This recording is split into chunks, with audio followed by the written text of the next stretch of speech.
اعوذ بالله من الشیطان الرجیم بسم الله الرحمن الرحیم. ډیر زیات زما رونه خويندې داسې دي چې اغي اکثر د اغي بدن د کمزورتیا ښکار وي، کمزورتیا د وجنه. بل خبره دا چې اکثر زمون کارونه روزګارونه یا نن سبا د روټین داسې شوی دی، کاغه زنانه دي، کاغه سړی دي، کاغه ماشومان دي، تقریبا یره هر سړی په منډه دی، هر سړی په خپل کار کې ډوب دی، که سټوډنټ دی اجز د سټډیز د نوزګاریږي، که مزدور دی هغه د خپل مزدورین نوزګاریږي، که د افیس ولا سو کس دی د خپل نوکرین نوزګاریږي. زمونږ زنانه چې کوم دی اجزان یغي د خپل بچو نه خپل کچن نه خپل کور نه نوزګاریږي. نو په دې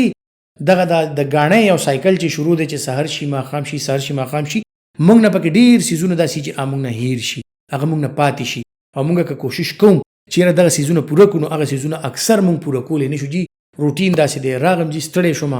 بس زموږ د کېږم، خوب مې نه دی پوره، خوب نه راځي، یاره جی خوراک ته مې زړه نه کېږي، یاره جی عصبي تناو دی را باندې، عصبي ټینشن دی را باندې، عصبي دباو دی را باندې، وجود چې کوم دی نو ډېر زیات کمزورې شو، یاره جی دم راکینی، اسې ښکارم غټ خو بې دمه یم. دا سیزونه چې کله راشي نو تاسو په خپل یو څو عادتونو باندې غور وکړئ. نو زه تاسو ته یو څو داسې سیزونه ښیم چې که چا کې دا مسلې وي نو هغه ټولې ورسره انشاءالله حل کیدی شي. د ټولو نه اهم سیز چې کوم دی نو هغه د ټولو نه لومبې زمونږ خوب دی، چې زمونږ خوب پوره وي، زمونږ خوب پرسکون وي، نو یقیني خبره ده چې زمونږ بدن ته آرام ملاویږي، نو زمونږ عصبي نظام، زمونږ فزیکل یا بدن چې کوم دی هغه نظام، دین علاوه تقریبا هر څه چې زمونږ روان دي نو اور سره ټیک وي. یعنی ستا بدن چې یو ځل دمه شو هغه ته آرام ملو شو، ستا دماغ چې دمه شو هغه ته آرام ملو شو، نو دا داسې شو لکه کمپیوټر کې د ریفرش بټن ولا او شیز دی، بیا د سره سٹارټ کو، نو بیا د سره په سبب باندې چې کوم دی خپل نوی جاب د لپاره، نوی اکټیویټي د لپاره، نوی ورځ د لپاره تاکي یو توانایي راشي او ته په ښه طریقې سره هغه کار طرف ته روان شي. کاغه سړی وي، کاغه زنانه وي، کاغه ماشوم وي، د هر انسان خپل ذمہواري خپل کارونه دي نو هغه ته ایله برابر شي. د خوب نه بعد چې پرسکون خوب نه بعد کم اهم سیز دی هغه د جناب زمونږ د اوبو مقدار، چې ډی هایډریشن تاسو ته نه د اوبو مقدار پوره وي. بیا د هغې نه بعد راځي جناب زمونږ خوراک، چې زمونږ خوراک څه وي، څه قسم وي، په دې به نن ډیټیل کې خبره کوم چې خوراک به څه وي او څه قسم به او کوم هغه څیزونه دي چې تاسو وخورئ نو تاسو ته فایده راتلی شي. او بیا د هغې نه بعد اخري سیز چې راځي د جناب ایکسرسایز یعنی ورزش،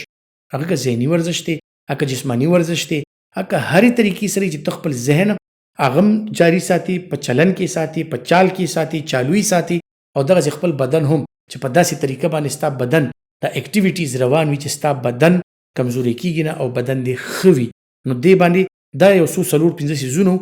منځ کې تاسو ته ما خبره وکړه چې خوراک به څه کول غواړي چې په هغې باندې زه تاسو ګایډ کړم چې هغه تاسو همیشه دپاره ځوان او همیشه دپاره انرجیټک ساتلی شي. نو ټول نه اهم سیز چې کوم دی هغه د ټولو نه ضروري دا شنې سبزیانې دي. شنو سبزیانو که استعمال موږ زیات کوو، یعنی دا ساګونه شو، د سلاد پتې شوې یا د فرش سبزیانې شوې، دا که موږ خورو دې کې موږ ته وایټامین A، وایټامین C، وایټامین B کمپلیکس، فولیک اسید او مختلف داسې څیزونه ملاویږي، خصوصا هغه وایټامین چې کوم زموږ د صحت لپاره ضروري دي. او زمونږ بدن کې که زمونږ دماغ کار کوي، که زمونږ پټي دي، که زمونږ زړه دی، که زمونږ ګردې دي، زمونږ جګر دی چې هغه چالو ساتل غواړي، نو دا شنې سبزیانې دې کې دا څیزونه دي چې دا ستا شوګر، بلډ پریشر، هر یو سیز کنټرول ساتي او ستا هر یو نظام چې کوم دی نو چالو ساتي، یعنی ستا جګر به ټیک وي، ګرده به ټیک وي. اوس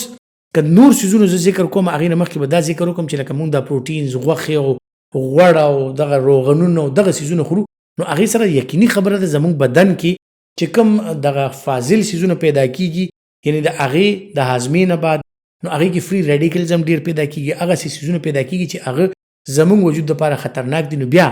جګر باندې بوج وي چې یاره دغه سیزونه ډیټاکسیفیکیشن، یعنی دغه زهریله مواد ستاسو بدن نه لرې کولو لپاره جګر او ګرده باندې بیا دا ټول زور وي. نو د ګردې او د جګر دا مسایل چې چاته دي نو یقیني خبره ده که دا شنو سبزیانو، شنو پتو ولا فرش ساګونه شو، سلاد شو او دغسې مختلف دا فرش سبزیانې شو، که دې استعمال زیات کوئ نو ستاسو جګر باندې لوډ کم وي، ګرده باندې لوډ کم وي، هغه ډیټاکسیفیکیشن هغه کمپلیټلی په خپله کیږي، ځکه چې دې سبزیانو کې داسې څه ټاکسیک مواد شته نه. بیا جناب راشو د انرژي دپاره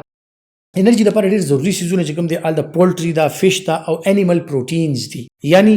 د چرګ غوښه، د مهي غوښه او دا غټه غوښه یا مټن یا بیف، او ورسره چې کوم دی نو نور داسې سیزونه چې دي نه حاصلولی شو موږ لکه پی، شملې، ماسته او دغسې انډې چې کوم موږ د ځناورو نه موږ ته حاصلېږي، نو که دې استعمال موږ زیات کوو دغه ټولو سیزونو کې پروټینز ډېر زیات دي. دغه ټولو سیزونو کې دې کې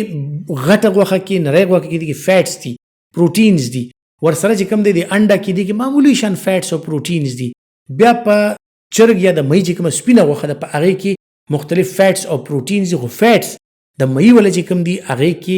داسې فیټس دي اومیګا 3 آیلز دي چې ستاسو د وجود د کولیسټرول یا ستاسو د وجود غوړ یا ستاسو وزن نه زیاتوي نو د دې استعمال هم ډیر زیات ضروری دی تاسو به همیشه لپاره فټ او ینګ یې که تاسو خپل خوراک کې دې سيزونو استعمال کوئ د سبزیانو ذکر ما وکړو خو د سبزیانو شنو سبزیانو سره مطلب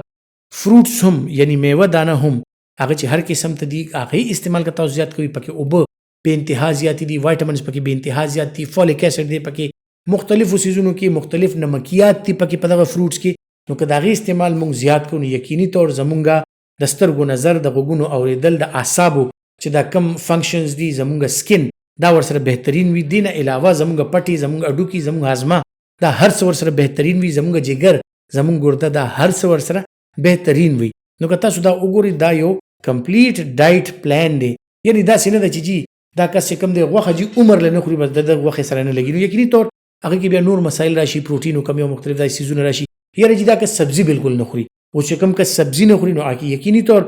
دا جګر او د ګردي او دا مسلې ورکې راتلی شي چې د یوریک اسید یوریا کریاتینین او مختلف داسې سيزونه چې هغه د ټاکسیک سيزونه زموږ په بدن کې جوړیږي نو جګر او ګرده به تر یو خاص حد پورې لوډ واخلي دا بلری کې د وجود نه خو چې ډیر زیات شي په جګر او په ګرده باندې پرشر راشي نو د هغې صحت هم ورسره خراب شي بل دغه دی کې چې کوم غوړ دي یا کوم فیټس دي یا زموږ په بدن کومه چربي ده نو یقیني طور وزن هم ورسره زیات شي او وزن زیاتېدو نه علاوه شوګر بلډ پرشر د زړه مسلې دا سيزونه هم ورسره راشي نو اعتدال سره هر یو کس ته پکار دي چې هغه دا ټول سيزونه چې ما یاد کړل یعنی سبزي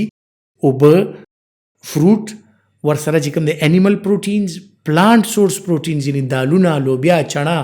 دا سيزونه او کاربوهایډریټس یعنی وریجه وغیرہ او دا سيزونه الو کچالو دا سيزونه که خوري ځکه چې کاربوهایډریټس موږ ته ریډي انرژي راکړي زموږ ته برین چې کار کوي لګیا ده په کاربوهایډریټس باندې روان دي ګلوکوز هغه ته ملاويږي نو روان دي نو دا سيزونه که تاسو وګورئ دي یو سیزم داسې نه دی چې کا تاسو خپل خوراک نه لري کوي نو تاسو صحت به پاتې شنو دي کې به یو بیلانس ساتو